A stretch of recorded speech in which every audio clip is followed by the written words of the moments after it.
This is Full Court Blitz 16 with Sports Director Josh Jackson. All right, let's get it started with Callaway and Provine. Standing room only for this one. Opening quarter, Rams strike early. Darius Newsom in transition, pulls up for three. Yes! Provine takes the 3-2 lead, but the freshman phenom would answer. His name is Daeshun Ruffin, making defenders look crazy in traffic. Seaway up 14-9. Second frame now, Quentin Burns was filling it for three. Yes! Rams gaining momentum, but not for long, says Deontay Spencer. 6'7" senior drains the three from the wing. That's going to hush the crowd there, but Quentin Burns said, not on senior night, man. I've got to come back in. Rams within 10 at that point. Here we go. He comes back for three, drains it in Ruffin's face, but Ruffin would have the final laugh. Watch this, my man, ninth grade, pulls up from Steph Curry range for three. Yes! The freshman and his friends would go on to win it. Callaway on top, final score 102-80. Good evening, folks, and thanks for tuning in to Full Court Blitz 16. I'm Sports Director Josh Jackson. Lots of highlights to get to tonight, but first, sports anchor Ashley Shabadi is in the studio with this week's Picks and Roll. Thanks so much, Josh. That's right. Switching things up a bit and starting to show off with Picks and Roll. We're giving you our top 10 pull from the viewing area. Coming in at number 10, it's MRA. Madison St. Joe, they stay at the number 9 spot. Crystal Springs drops to number 8, and St. Andrews takes their spot at number 7 after the Saints defeated the Tigers on Tuesday. Florence remains at number 6. Warren Central coming in at number 5, and these last four remaining the same from last week. Raymond at number 4, Forest Hill at number 3. Callaway at number 2, and despite losing to Velma Jackson, the Canton Tigers still coming in at that top spot. Their loss to the Falcons was just their first loss since November 22nd. And those are this week's Picks and Roll. All right, thanks so much, Ashley. Now to our game of the week. It features Dandy Dozen, Mike Barber of JA facing the legendary coach Richard DeWeese and MRA. Mr. Rob J, are you here? Where are you, Rob? I'm right. Oh. All right. Lanier not in that poll? Well, tonight's game between MRA and Jackson Academy was the last regular season game in the conference, and it was a good one. The Raiders were trying to become just the first team in the MAIS this season to beat the Patriots, and JA will get off to a good start in this one thanks to that man right there. But TJ Smith, that's him right there, he would fire one from deep in the corner for the early lead. JA opened on a 9-0 run. But Trey Fort, he's a good basketball player. He would help bring the Patriots back as he scores off the layup in transition. MRA grabbed a 1-point lead at the half. JA's Walker Pettigo was hard to stop inside. Look at that. He scores when he wanted to. The Raiders kept the game close. MRA would open the second half on a 7-2 run to hold the lead for much of the second half. But Mike Barber, watch this. Now, he will shoot this. He'll miss, and he'll get it right back and put it right back up and in. And that would help Jackson Academy defeat MRA tonight 59-57, their first loss in MAIS action this season. Again, that final score, Jackson Academy wins 59-57. Now, despite the loss, MRA will go into the tournament as the number 1 seed, while the Raiders will be seeded number 2. Back over to you, Josh. Thanks so much, Rob. Talking about Lanier in the poll there. Is Monte Ellis still over there?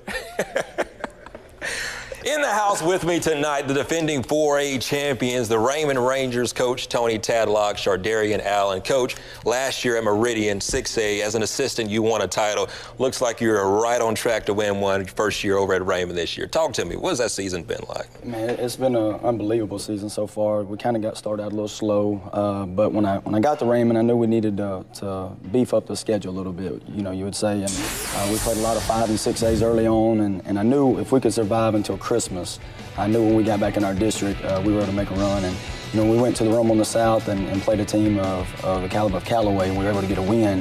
That's the win that kind of let us know that we belong. And so once we got that win, I think we've won 13 straight, and I know we have a good chance of getting it done again this year. That statement win was big. But when you leave a championship team in Meridian, you come to Raymond, it helps to have a guy like Shardarian Allen, your senior here, and he's looking at his highlights. I'm just going to start calling him the human highlight reel, man. Flying, man. Did you see yourself there? Yes, sir. Yes, sir. Averaging 18 a game, 6 boards, 3 steals. He does it on both ends of the floor, man. You won one last year. Looks like you won back-to-back titles, man. You, Jakor, you got a core group there, Cameron Woodall. What has this season been like for you guys? It feel pretty good, you know. Going back and forth, you know. Coach set up with a tough schedule early league, so looking forward to the big house this year. Yeah. Yes, sir. I remember last year in the 4A state championship game, you came out with the MVP there. But this year, it seems like last year, you know, people were wondering, is Raymond really that good? Coach, you've seen some great players. You won a championship this year. How good is this team, would you say?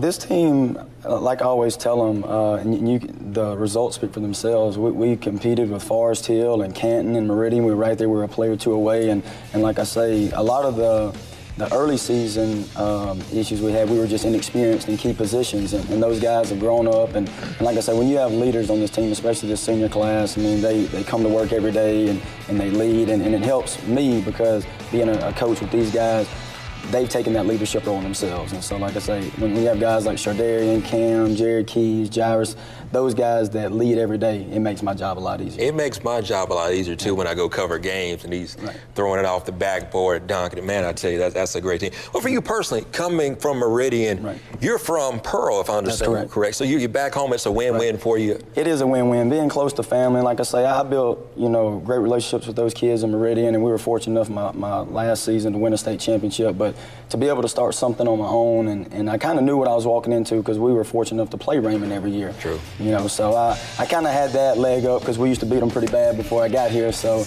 I knew the type of kids we had, and I knew the little discipline and structure, and I knew they were going to buy in automatically. And so it's been a great transition. I'll tell you, I'm on the Raymond bandwagon.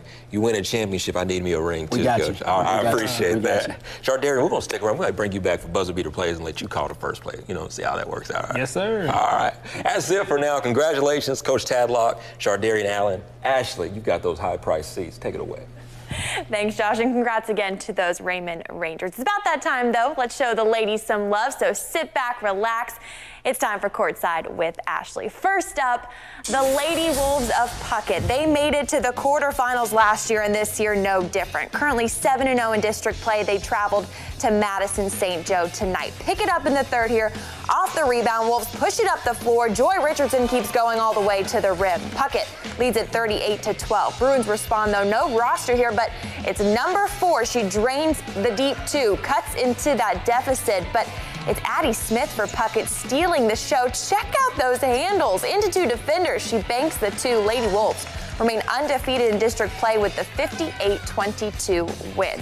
While the Lady Raiders, coming off a state championship, continue their feat to the top yet again tonight. They hosted MRA. Deja Bradford had the hot hand early. She nails the 3 from the corner, and the Raiders take the early lead. But MRA kept it close as Rivers Frutal, what a name there, gets the steal, and she takes it all the way in for the layup. The Lady Pats led by 1 midway through the first. JA begin to pull away, though. It's Bradford again. She gets the ball inside, makes a nice move for the basket. JA girls go on to win it 39-17. It's the seniors' 83rd consecutive MAIS win. It doesn't get much better than that. Josh, back to you. Don't go anywhere. Much more to come after the break. Thanks so much, Ashley.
Welcome back. It's time for Sports Director Spotlight, an opportunity for me to shine the light on a well-deserving player, coach, or team. This week, I'm shining the light on Coach Lacey Kennedy and the Pearl Lady Pirates. Don't be so mean, Coach. And here's why. The squad is currently riding a 15-game winning streak, boasts a 26-2 overall mark, won the 6A Region 6 district title, and oh, by the way, they're 14-0 when playing on their home court over in Pearl. That's why I'm shining the light on Coach Kennedy and her squad. Now, if you know a player or a team that deserves some light, shoot me an email. That's Josh Jackson, JOSHJACKSON @WAPT.com. Ashley. Now, of course, before we say goodbye, we're going to get to those top plays of the night. Of course, we have a special guest as well. But first, Rob J., you take it away. All right, let's start with number 3. How about number 3? We go to Madison St. Joe's Gabe Watson. The Dandy Dozen started off the night with 4 points off of 1 basket after getting fouled and hits the 3. How about that? Number 2 is Puckett's Addie Smith. You saw her earlier in the show showing off those handles, then she banks that shot right into 2 defenders. And the top play of the night goes to my man Callaway's Deshaun Ruffin, doing Deshaun Ruffin things, slicing defenders and getting the transition. But let's watch it in slow motion. Ooh, 9th grade, folks. Got 3 more years of dealing with that kid. You saw him last week on the show. Look. A freshman. A freshman. Talk to the Euro step with the spin with the N1. Oh, my God. I'm going to be out of a job soon. Yes, sir. Man, we saw you last week, a nice dunk, and see if the director can pull it up from the Raymond video that we have. But I want to see this again. I want you to walk me through what's going through your mind against Florence last week. Let's see if we can pull it up. That's actually the Callaway game there. But you had a nice, man, you definitely got some hops, man. And we're going to bring you back on here. But for now, that's going to wrap it up for us this week. We'll see you next time. For Rob J., Shardarian Allen, Ashley Shawany, I'm Josh Jackson. Have a great one, folks.